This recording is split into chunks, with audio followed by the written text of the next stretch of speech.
This is an Aiwa AD-WX929 twin cassette deck, and it's one of the last models that Aiwa actually made.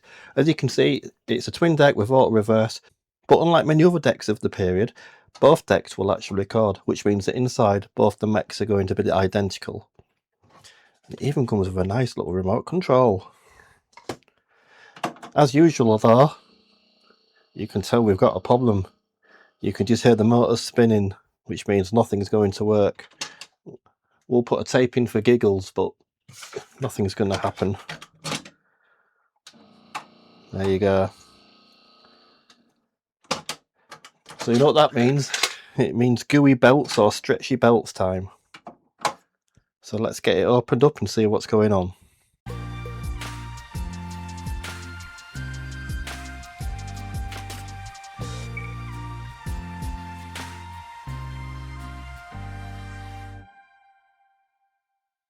Now, as this is one of the last decks that I ever made, there's quite a few corner cuttings on it, literally.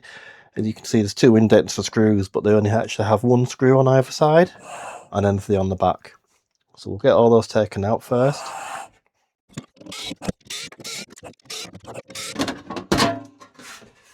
So we're going to want to remove this front panel from the chassis. Now, looking inside, we can see there's a screw down there and a screw down there. Oh, and the belt. So the belts have obviously got so baggy that they've fallen off. So you'll need a longish screwdriver to reach in there. And we want to disconnect that front panel. Disconnect the heads. And then release this, which hopefully I can just do with my nail. Just lift the connector up. I think I've got one side, just not the other.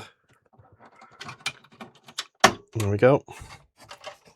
So let's see what screws we've got. So we've got so we're going to have 2 screws either side, and then we've got 3 screws underneath, so we'll take those out first. So we've got a screw on the side here.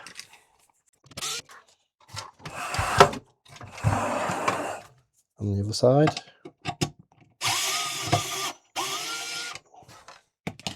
And then 3 chassis screws here. Hopefully all this should just pop off now. There's 2 little clips to pull. And assuming we've got everything, which we have, we can now discard the chassis and look at what we're doing with these. Yeah, the belts have totally come off, so they're obviously stretchy. So we need to set the mech out, so these 2 screws here and these 2 screws here. Disconnect that cable. And then we can just work on this. So first things first, another screw there, and then I think the whole assembly will unhinge from that point, and there's like a little tab there. So if we take that screw out, the whole thing should then pivot and lift out. So as I say, we should be able to just, there we go, clip and pull it all out. Remove the old bendy band, should I say. Now, a little extra thing you're going to have to do on this machine compared to others is the solenoids are soldered. What you need to do, if you want to replace this belt here, which again is very saggy, you won't be able to get it out like this because there's stuff in the way, the components on the other side of that board. So you'll have to desolder the board to access that. So I'll show you now.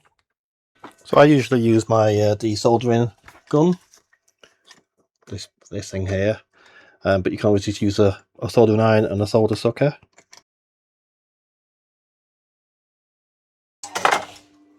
Should all just lift out now?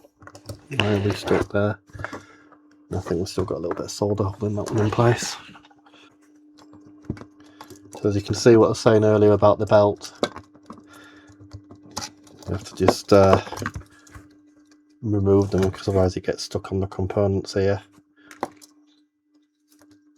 So now we can reassemble with the new parts. So we just put our new belt on. Yeah, that one's much better. That's a new one.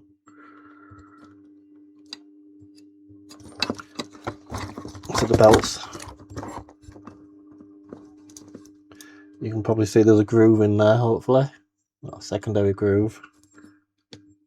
and we just want to pull the belt so it sits into that groove, and pull it round the idler. And if you just look here, you'll see there's a plastic tab. If you look here, there's a plastic tab. We just need to push it underneath and then get any twisting out. There we go. So it should all run smooth and true.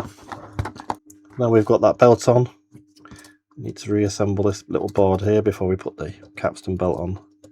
So we just line everything back up, and it should all clip back into place, like so.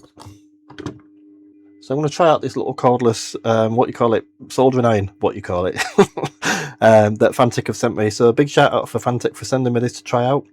I don't usually bother with cordless soldering irons, to be perfectly honest. I prefer using, you know, well, I'm old school, I use old Weller equipment. But they sent me this and asked me if I'd like to try it out, so I thought I'd try it.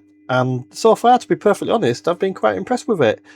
You know, the tool storage and everything is hidden inside the case, which is a nice little touch.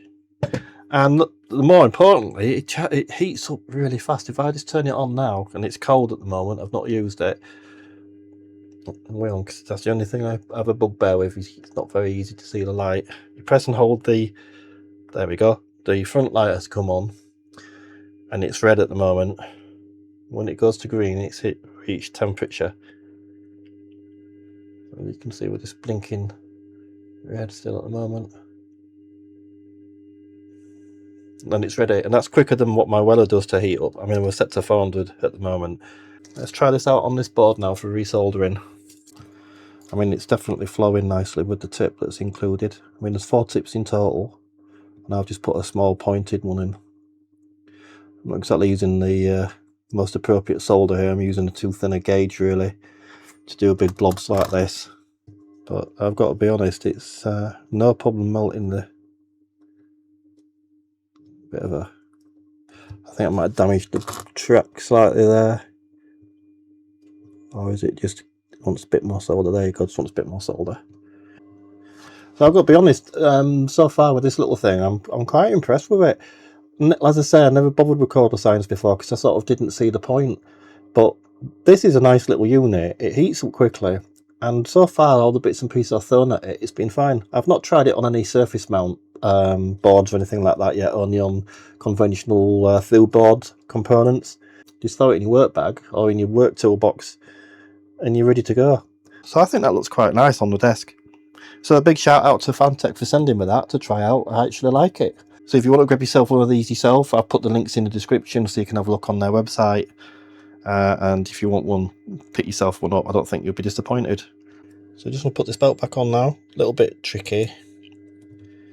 But if we just pull it around the capstans there, and then we want to just put a little bit of a loop there so you can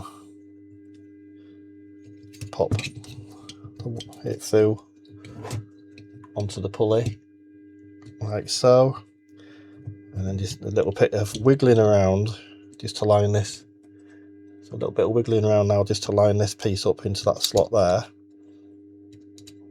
And once you get that to line up, everything clips into place like so. And you see that everything, right, and you'll see that everything works as it should. So we just need to pop all the screws back in now, and then reinstall it to the chassis, and then do exactly the same for the other side.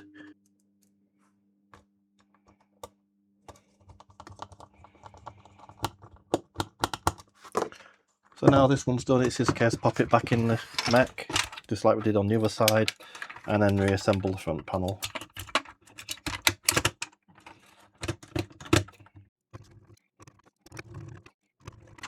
Just plug everything back into the main box.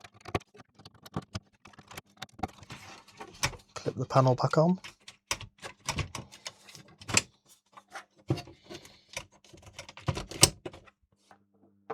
So we need to put these 2 chassis screws back in and the screws on the front panel, and then we can just check the speed with a calibration tape and then pop it all back together. So another tape deck saved.